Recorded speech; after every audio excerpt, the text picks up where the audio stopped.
On n'a rien dit, donc but. Il y a eu deux autres occasions, deux autres moments dans ce match où il y aurait pu peut-être avoir un penalty pour le Maroc. On va vous montrer ça aussi. Ici, regardez bien sur le ralenti, le défenseur ne s'occupe absolument pas du ballon et balance l'attaquant. Penalty ou pas penalty là-dessus? Oui, mais l'attaquant pouvait mieux faire. Je crois qu'il y a des joueurs aussi tricheurs. Et là, il y a la main ici. Il y a main aussi. Il y a penalty. Penalty? Pareil, il y a penalty. Penalty, oui. Oui, c'est 100%. Oui, 100%. Pour la main ou pour la poussette? Pour la main pour moi, pour la poussette. Pour la poussette. Ouais. Parce qu'il ne joue pas le ballon, le défenseur. Ouais. Il ne regarde même pas le ballon. Bon, ça veut dire qu'il y a eu une certaine injustice envers le Maroc, quand même. Oui. Il faut quand même la reconnaître. Et c'est pour ça que la vidéo, si on la met en place, c'est pour éviter ce genre de situation. Ça n'a pas été fait. Alors je pense que la colère d'un entraîneur après un match, elle est acceptable. On peut la recevoir. Oui.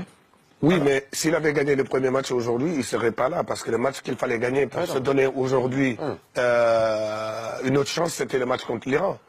Mais celui qui est dans la boîte, il ne voit pas si c'est un penalty. C'est pas possible. Quand Pépé il touche la balle avec la main, qu'est-ce qu'il fait en fait? Est-ce qu'il dort? Il n'est pas censé signaler à l'arbitre qu'il y a penalty ou il est censé attendre? Peut-être qu'il était au McDo, je ne sais pas. En vacances. C'est pour ça que je te disais tout à l'heure, Arsène, que chaque arbitre a une façon, une interprétation de siffler des fautes. C'est pour ça que chacun, celui qui est là-haut, peut-être qu'il n'a pas la même interprétation que celui qui est sur le terrain. Et c'est pour cela que je demande, dans le futur, qu'on prenne vraiment qu'il y ait vraiment une étude là-dessus. Le VAR va reposer le problème numéro 1. Qu'est-ce qu'un penalty et qu'est-ce qui n'est pas penalty? Parce qu'il y a un gars là-haut qui est que pour les penalties. Alors si on peut dire que s'il y a penalty sur Griezmann, il y a penalty sur la poussette du joueur marocain. Bien sûr. Ah oui. Ah, mais il faut se dire aussi que comment on regarde Hervé, c'est pas comme ça qu'on va regarder Fernando Hierro. Aujourd'hui, un autre entraîneur qui n'est pas Hervé, peut-être qu'on va regarder la vidéo. Sûr. Parce que l'Espagne, ils ont encaissé un but. Tout de suite, quand Iniesta va voir l'entraîneur, Ramos et les autres, ils lui mettent la pression.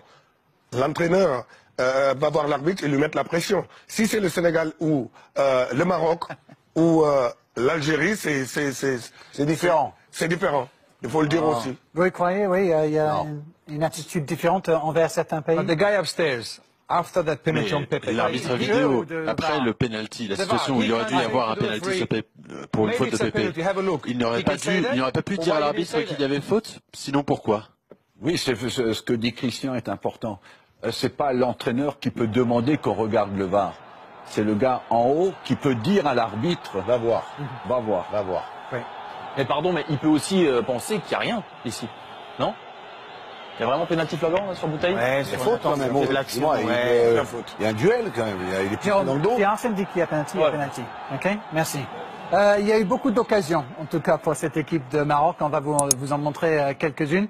Et on peut comprendre la déception, effectivement, marocaine ce soir, parce que cette équipe de Portugal, après avoir marqué très tôt, a parfois arrêté.